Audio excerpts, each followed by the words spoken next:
Très bien.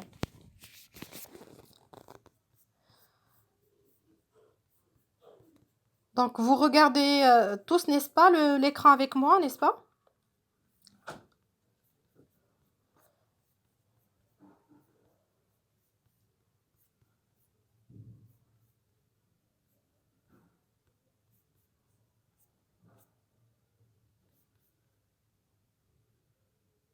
Vous regardez tous l'écran? Oui, madame, on le voit très bien. Très, Oui, madame. très Oui, bien. on voit l'écran. D'accord, merci. Donc, j'entame la suite. Donc, on arrive au chapitre, à la partie bilan. On va parler du bilan. Donc, on l'a déjà évoqué tout à l'heure, juste en disant que que le bilan est un document de synthèse pour l'entreprise. C'est un document qui se trouve à l'intérieur de l'entreprise et c'est un document qu'on appelle de synthèse. Parce qu'il fait la synthèse d'un ensemble d'opérations effectuées par l'entreprise durant une période donnée. D'accord?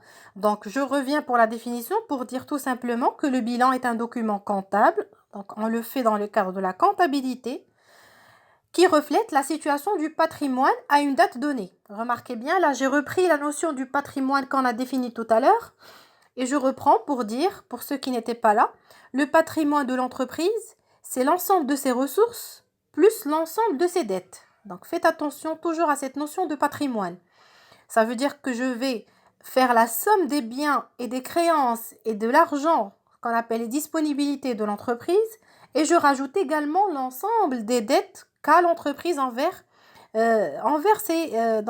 ses fournisseurs, donc l'État, etc. Donc toutes les dettes qu'a l'entreprise envers les tiers. C'est ce qu'on appelle le patrimoine. Donc c'est ce qu'on a appelé la situation active et la situation passive. Et c'est ça le bilan. Le bilan reflète justement cette situation active et passive de l'entreprise. Il décrit également que ce que l'entreprise possède et comment elle le finance.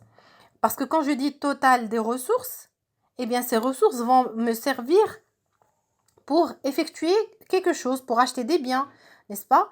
Pour effectuer des achats. Donc, ce document nous traduit justement comment l'entreprise, elle finance donc ces éléments de patrimoine. Et pour s'établir, le bilan, il est divisé en deux parties. Donc, comme on a dit tout à l'heure, situation active, situation passive. Alors, dans le bilan, on retrouve la colonne actif et la colonne passif. Ou bien, on dit que le passif, c'est les ressources, l'actif, c'est les emplois, ou bien on dit que le passif, c'est les dettes et l'actif, c'est les biens. Donc, ces trois formules signifient la même chose. Si je vous dis actif égale passif, emploi égale ressources, ou bien bien égale dette. Donc, ça signifie la même chose. Ça veut dire que la situation active égale la situation passive. Remarquez bien, j'ai mis un égal. Ça veut dire que j'ai toujours cet équilibre. Cet équilibre, il est toujours respecté. Dans le cadre d'un bilan, chaque bilan, vous allez retrouver total actif qui est égal au total passif. Pourquoi? Rappelez-vous, tout à l'heure, j'ai dit la comptabilité, c'est la traduction d'une opération. Et l'opération, c'est généralement soit un flux réel de biens, soit un flux monétaire, un flux financier. D'accord? Chaque opération, je fais, elle est traduite par quelque chose en plus et une autre chose en moins. Pardon? Il y a quelqu'un qui veut parler? Non, on ne voit pas le diapo.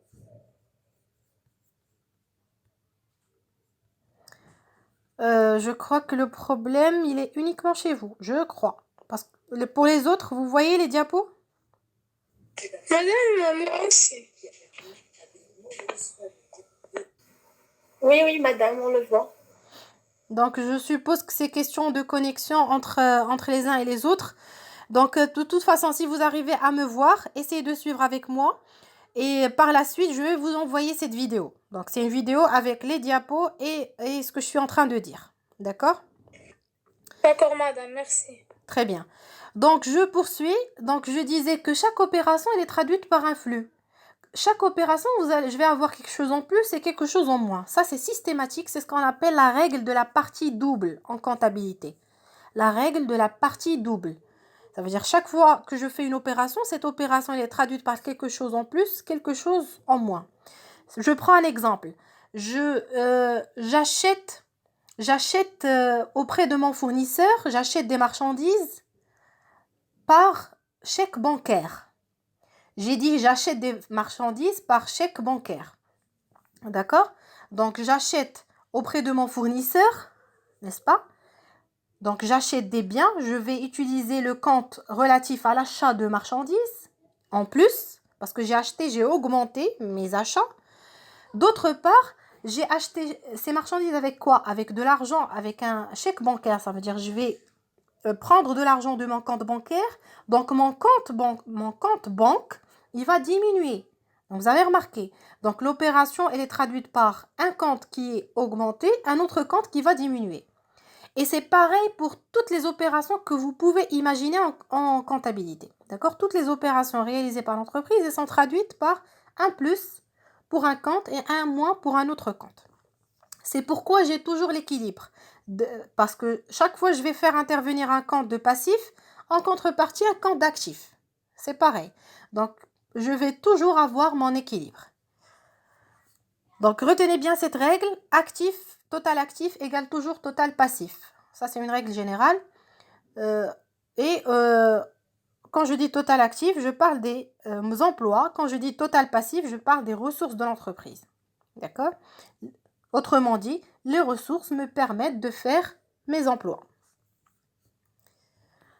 Donc, j'avance.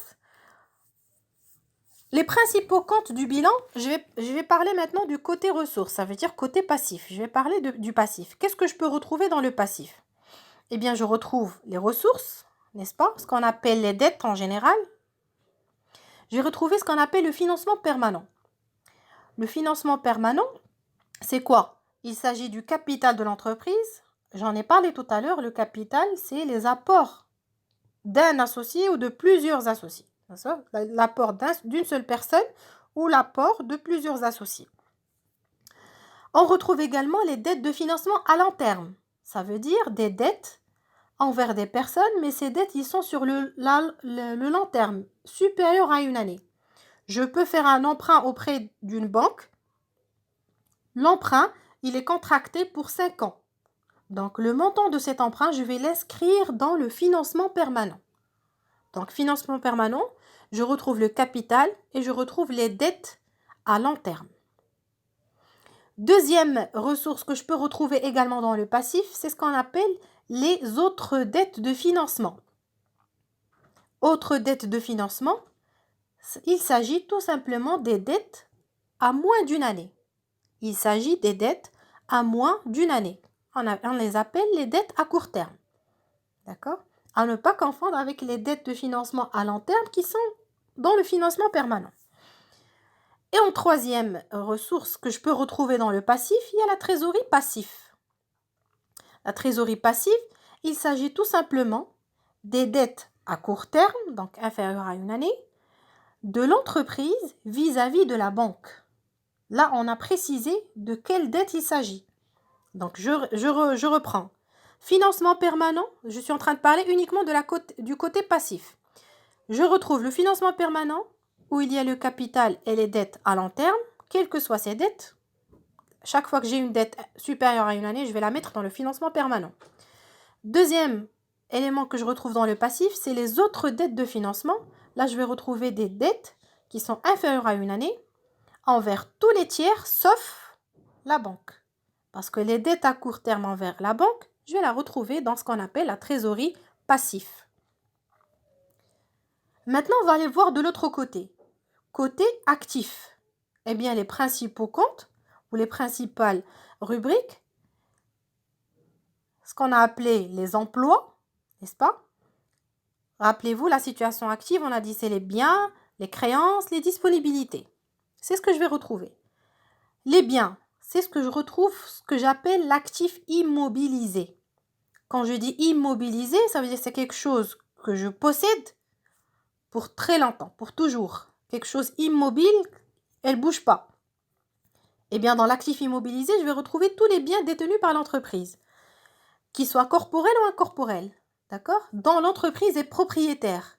Par exemple, les camions de transport de marchandises de l'entreprise, c'est de l'actif immobilisé. On les appelle des immobilisations corporelles, n'est-ce pas?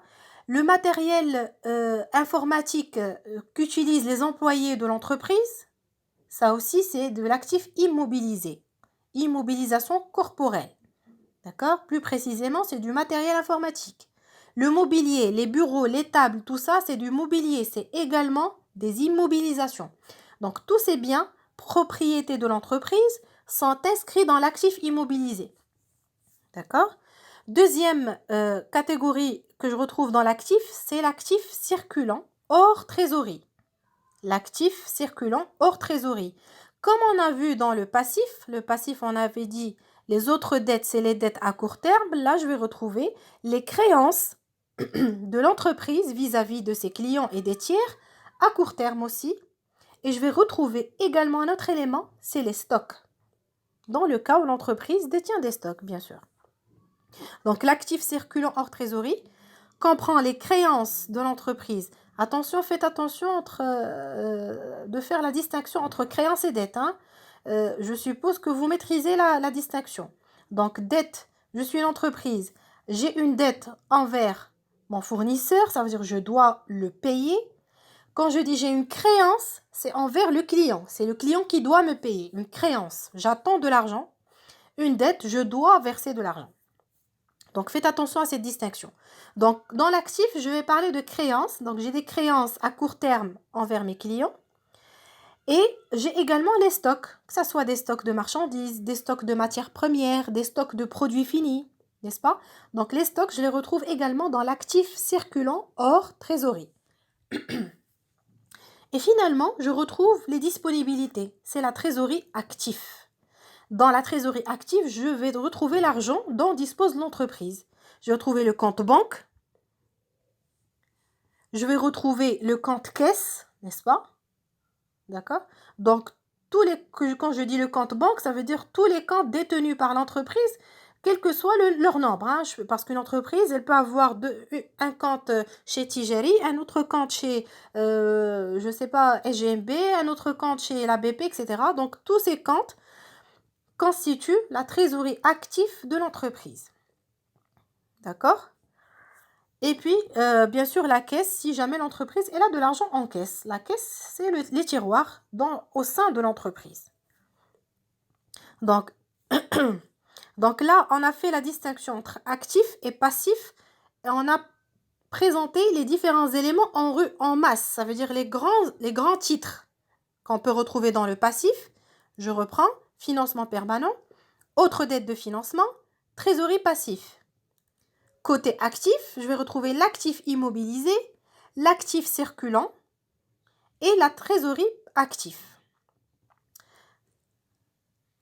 Regardez la présentation. Ça, c'est ce qu'on appelle la présentation du bilan en masse ou bien en classe.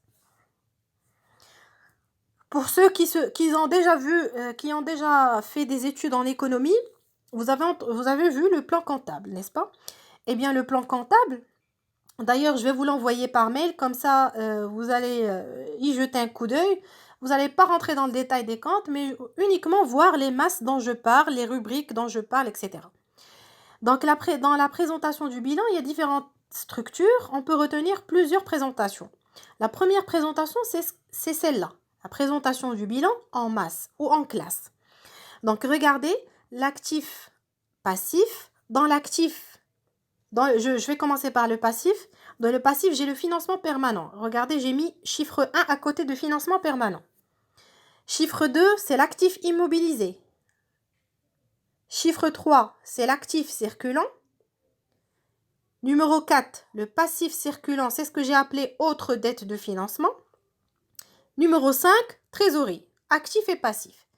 Ces chiffres-là, 1, 2, 3, 4, 5, c'est les numéros de classe retenus dans le plan comptable. Le plan comptable organise ces classes ou ces différents éléments en chiffres. Et il les appelle des classes.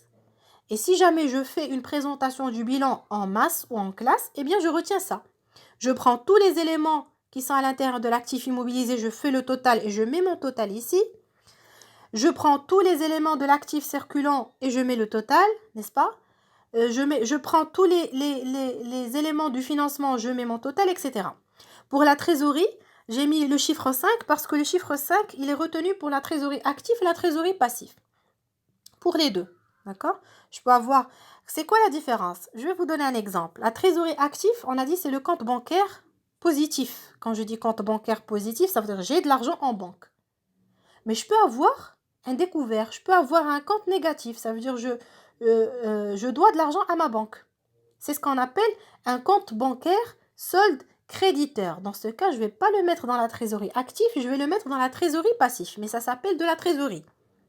D'accord? Donc, si j'ai un compte en moins, c'est de la trésorerie passive.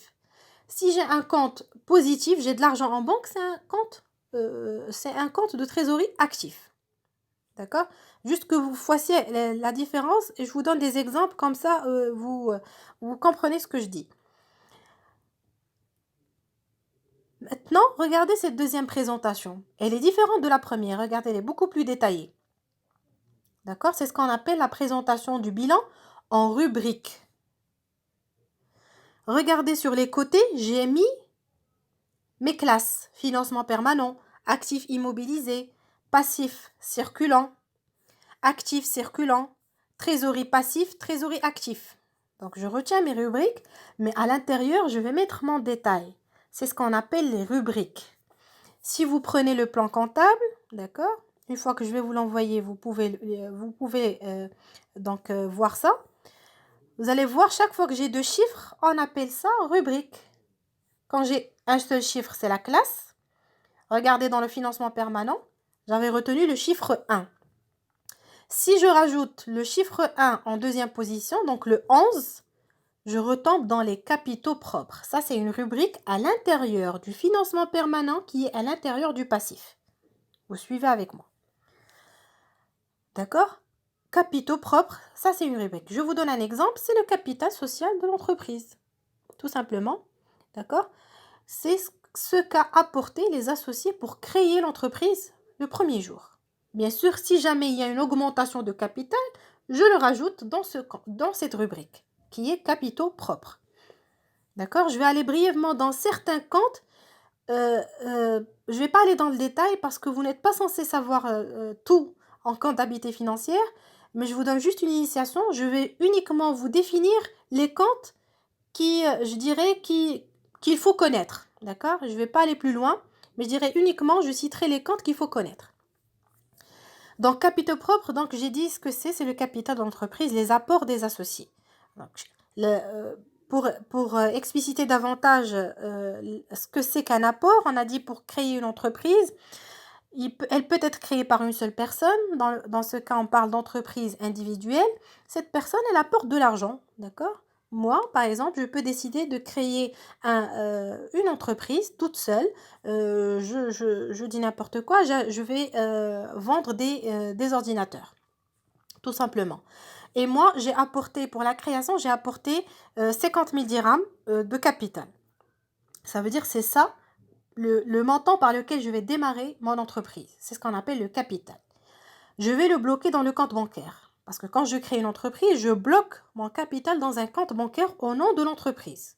D'accord? J'ai appelé l'entreprise ABC. Eh bien, j'ouvre un compte auprès de n'importe quelle banque, compte de l'entreprise ABC. Et je mets mon capital dans ce compte. Maintenant, l'entreprise, elle est créée. C'est bon. Bien sûr, en tenant compte des formalités, certificat, immatriculation, registre de commerce, etc. Bref, une fois que j'ai bloqué mon capital, l'entreprise, elle est née. Elle peut démarrer. Pour démarrer l'entreprise, moi, j'envisage de vendre des ordinateurs, il faut que je les achète. Donc, je vais aller contacter un fournisseur et j'achète des ordinateurs. Pour pouvoir acheter ces ordinateurs et les poser dans mon magasin ou dans mon stock, eh bien, il me faut de l'argent. Je vais prendre de l'argent du compte de l'entreprise, les 50 000 que j'ai déposés. Donc, vous voyez, j'ai utilisé le capital pour acheter des éléments ou des biens, d'accord, qui sont dans l'actif. Donc, voilà, j'utilise une ressource pour financer des emplois. Vous suivez avec moi.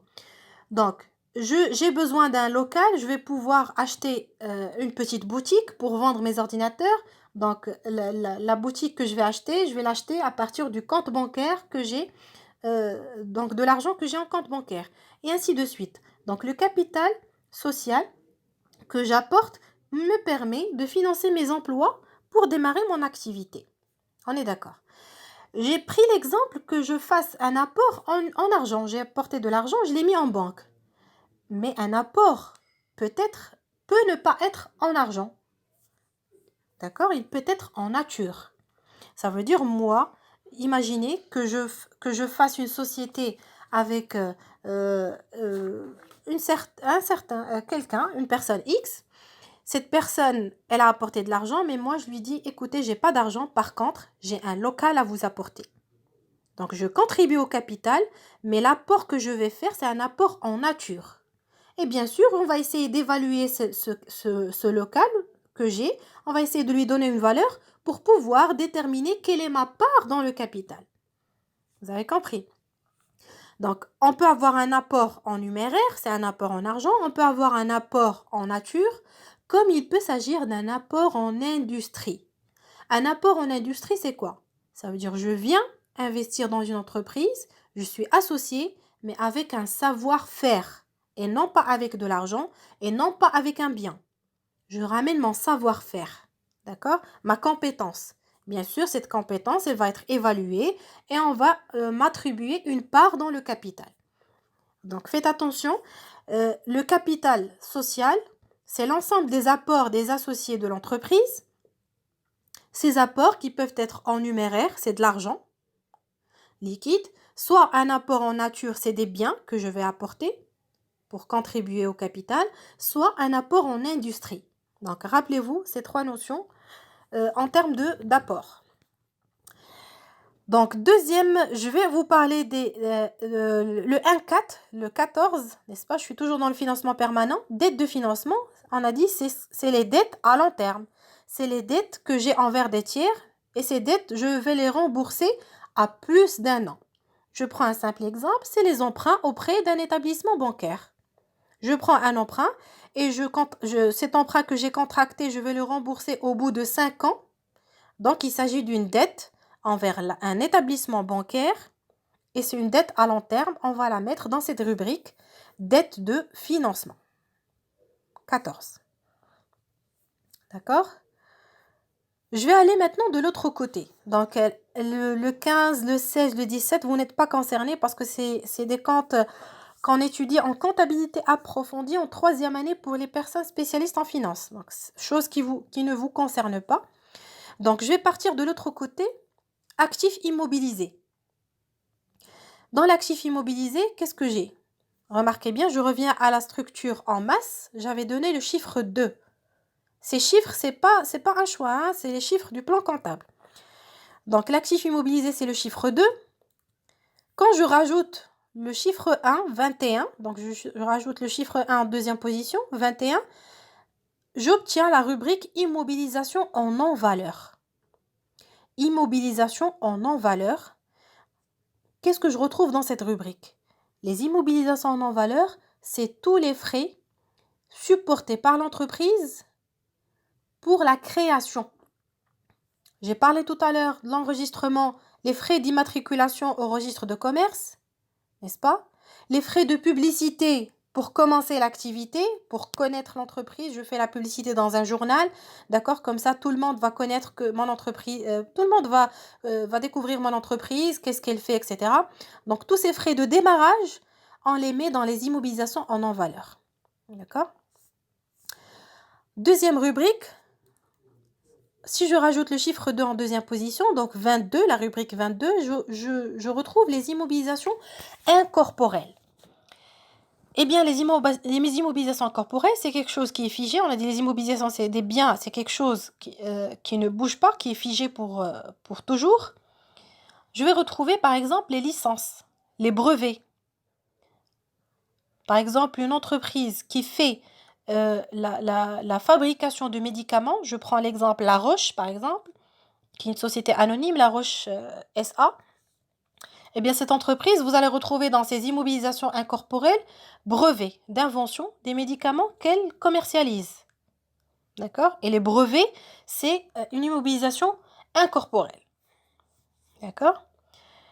Je peux retrouver également un autre élément, c'est le fonds commercial. À ne pas confondre avec fonds de commerce. Le fonds commercial, c'est quoi? Le fonds commercial, c'est un élément qu'on ne peut pas toucher. D'accord?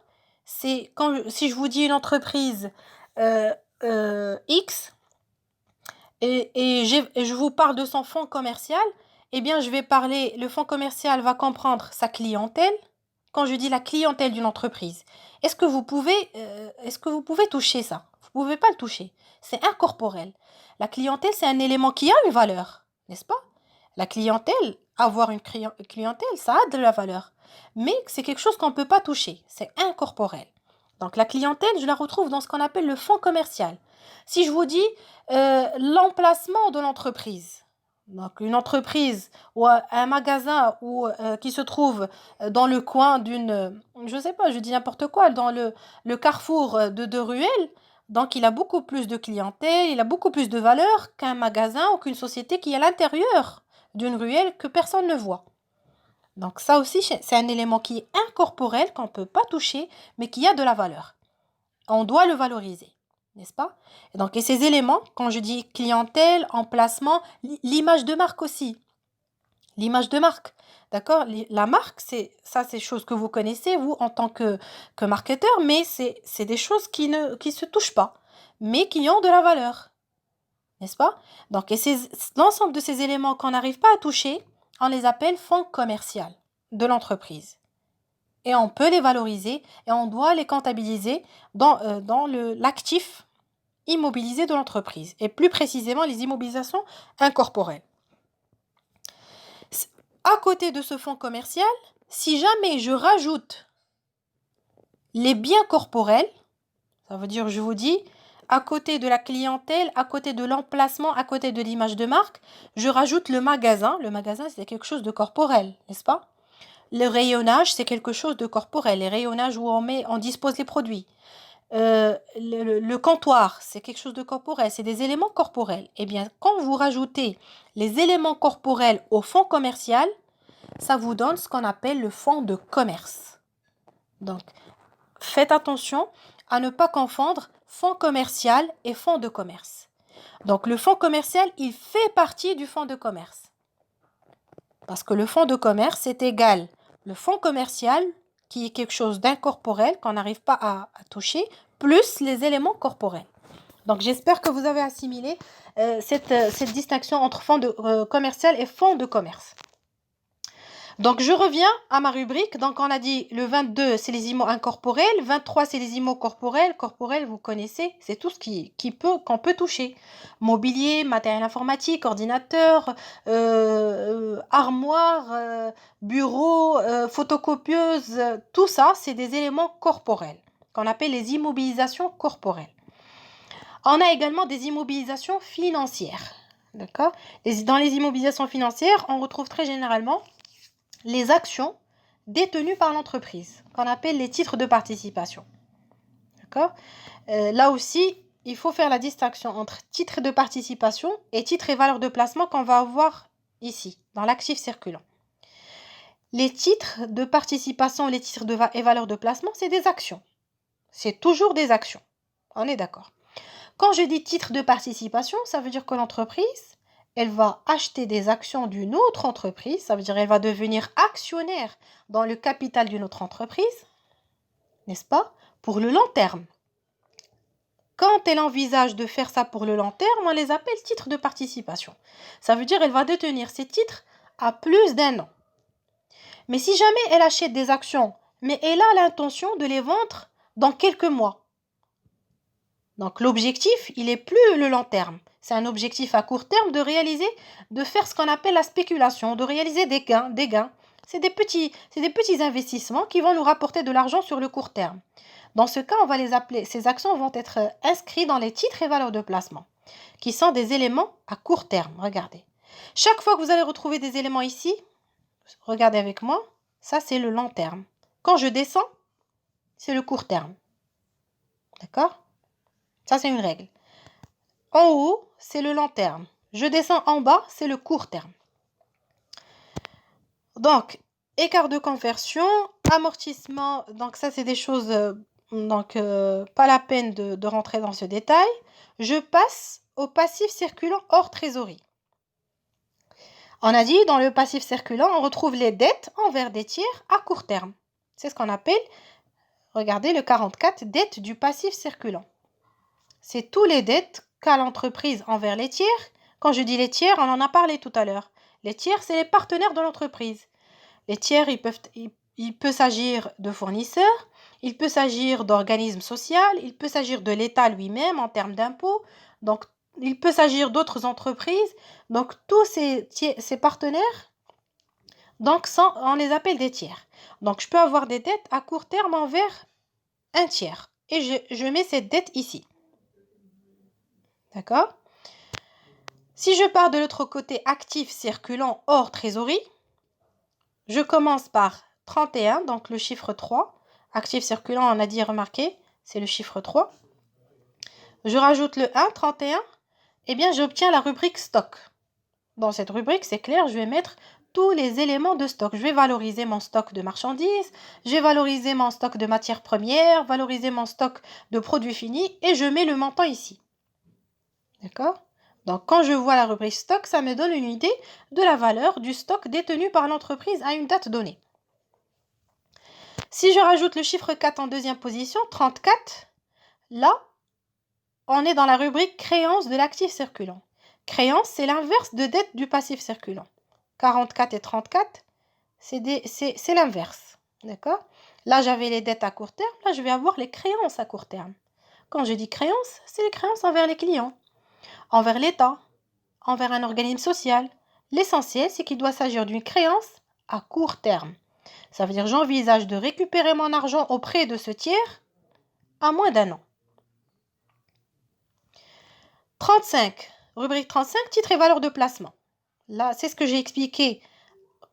Contraire de titres de participation qu'on retrouve dans les IMO financières. Donc, titres de participation. Et ici, on parle de titres et valeurs de placement. C'est des actions que j'achète et que j'envisage de vendre dans le court terme pour réaliser des gains.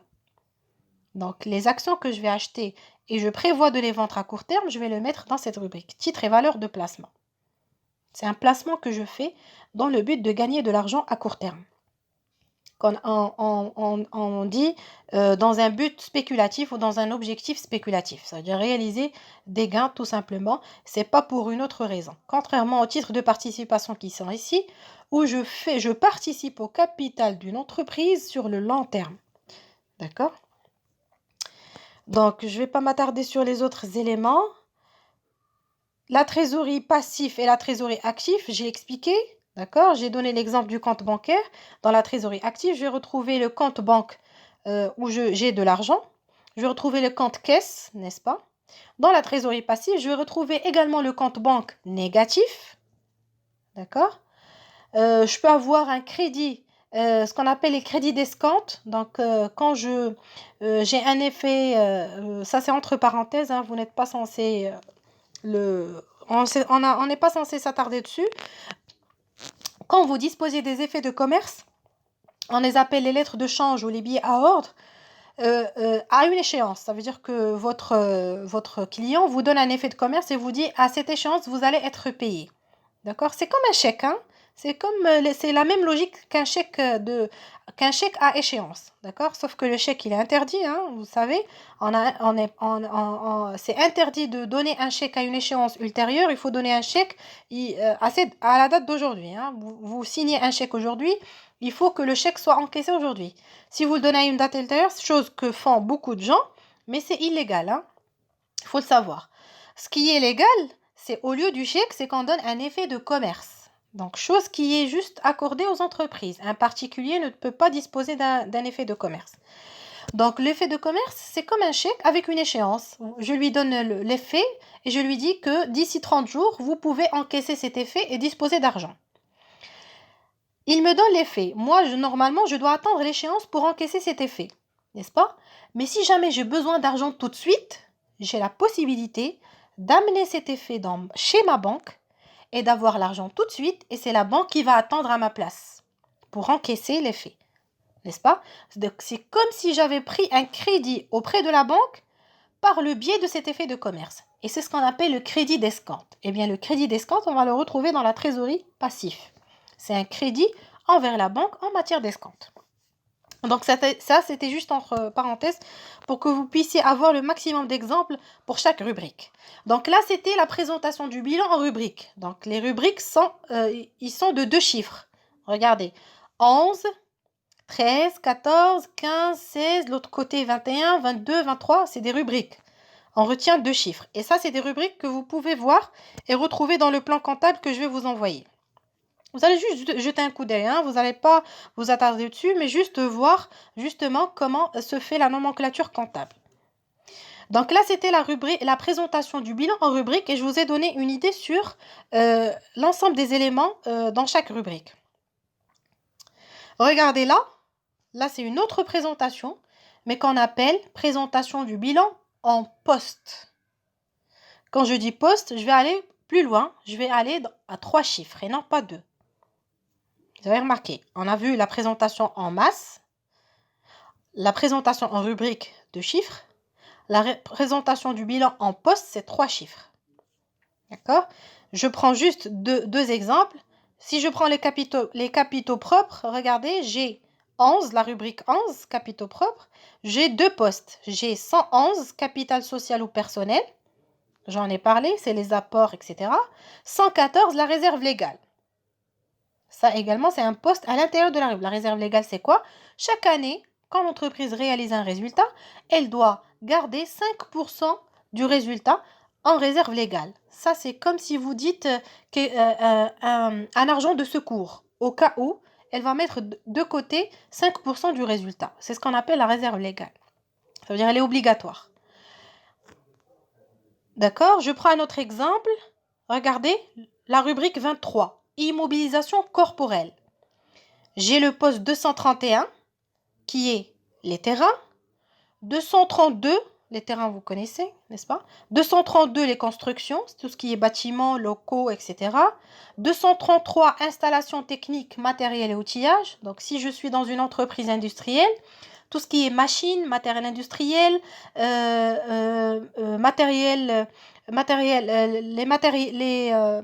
les matériels, justement, les grandes machines de production, tout ça, on va les retrouver, l'outillage également, on va les retrouver dans le 233, installation technique, matériel et outillage. 234, c'est un autre poste, toujours dans la rubrique immobilisation corporelle, matériel de transport. J'ai présenté tout à l'heure l'exemple des camions de transport des marchandises, on va les retrouver ici, dans le poste 234, matériel de transport. Les voitures de service appartenant à l'entreprise, bien sûr, au nom de l'entreprise. Je vais les retrouver dans le matériel de transport. D'accord? Et j'ai le 235 qui est mobilier, matériel de bureau et aménagement divers. Là, je vais retrouver tout ce qui est mobilier, les meubles. Quand je dis les meubles, les bureaux, les tables, les chaises, les armoires, etc. Matériel de bureau, c'est les photocopieuses, c'est le fax. Et je vais retrouver également les matériels informatiques qui est ordinateur. Donc ça aussi, je le retrouve dans aménagement divers ici, dans le compte 235. Mobilier, matériel de bureau et aménagement divers. Donc là, c'est ce qu'on appelle la présentation du bilan en poste. D'accord? Donc, remarquez ici, trésorerie actif, j'ai 2 postes. 514, c'est banque, solde débiteur, ça veut dire j'ai de l'argent en banque. 516, compte caisse, ça veut dire l'argent que j'ai dans les tiroirs de ma caisse. Trésorerie passif, c'est le crédit d'escompte, poste 552, crédit d'escompte, donc je l'ai expliqué tout à l'heure. Et le 554, c'est banque solde créditeur. Cette fois-ci, c'est quand j'ai un compte en moins. Ce qu'on appelle les découverts ou les découverts bancaires. Voilà. Donc, j'ai un compte en moins. Je dois de l'argent à la banque. Dès qu'il y a une rentrée, la banque va reprendre son argent. D'accord? Donc, là, j'ai fini l'exposition du chapitre bilan, d'accord? Là, pour avoir le modèle réel, donc j'aimerais bien que vous fassiez ce travail chez vous, d'accord? À tête reposée, que vous vous amusiez à naviguer sur les sites web de certaines entreprises très connues, d'accord? Vous choisissez les entreprises qui vous passent par la tête et surtout les entreprises, les grandes entreprises, hein, parce que c'est les grandes entreprises qui publient leurs états de synthèse, d'accord? Les petites entreprises ne publient pas, ils sont pas censés les publier, ils sont pas obligés. Par contre, les grandes entreprises, sociétés anonymes comme Maroc Télécom, comme les banques, toutes les banques, les établissements financiers, quelle que soit donc la banque, les sociétés anonymes, toutes ces entreprises, elles sont obligées par la loi de publier leurs états de synthèse. C'est pourquoi vous allez voir dans leur site qu'ils publient les états de synthèse chaque année. Donc, c'est pourquoi je vous demande comme travail à faire de découvrir le bilan de certaines entreprises de la place via leur site web. Plus précisément, vous allez chercher l'espace publication. C'est là où vous allez retrouver le bilan. Et là, je vous pose la question, vous me répondez la prochaine séance. Quel type de structure vous avez remarqué au niveau du bilan qui est publié? Quel type de structure est retenu en matière de bilan pour ces entreprises que vous avez vues? D'accord? Donc ça, c'est un travail à faire chez vous et vous m'en parlez la prochaine fois. Donc là, je crois que il nous reste encore, très bien. Donc on va passer à premier exercice, hein, en matière de bilan. Déjà, avant d'entamer les exercices, je vais voir le chat. Est-ce que vous avez, pour ceux qui étaient en retard, pour ceux qui étaient en retard tout à l'heure, excusez-moi. Donc j'ai dit, chaque fois que j'ouvre la possibilité d'activer vos micros, si vous avez des questions, vous notez votre nom sur le chat et je vais vous donner la parole en respectant l'ordre qui est sur le chat. D'accord? Donc maintenant, je vais ouvrir la possibilité de poser vos questions. Mais s'il vous plaît, mettez-moi votre nom sur le chat. Comme ça, je vous donne la parole. Tout le monde désactive son micro. Seul celui qui veut poser la question, il va bien sûr activer son micro pour que tout le monde l'entende et pour que je puisse répondre. Donc, est-ce que vous avez des questions sur tout ce que j'ai présenté jusqu'à cet instant?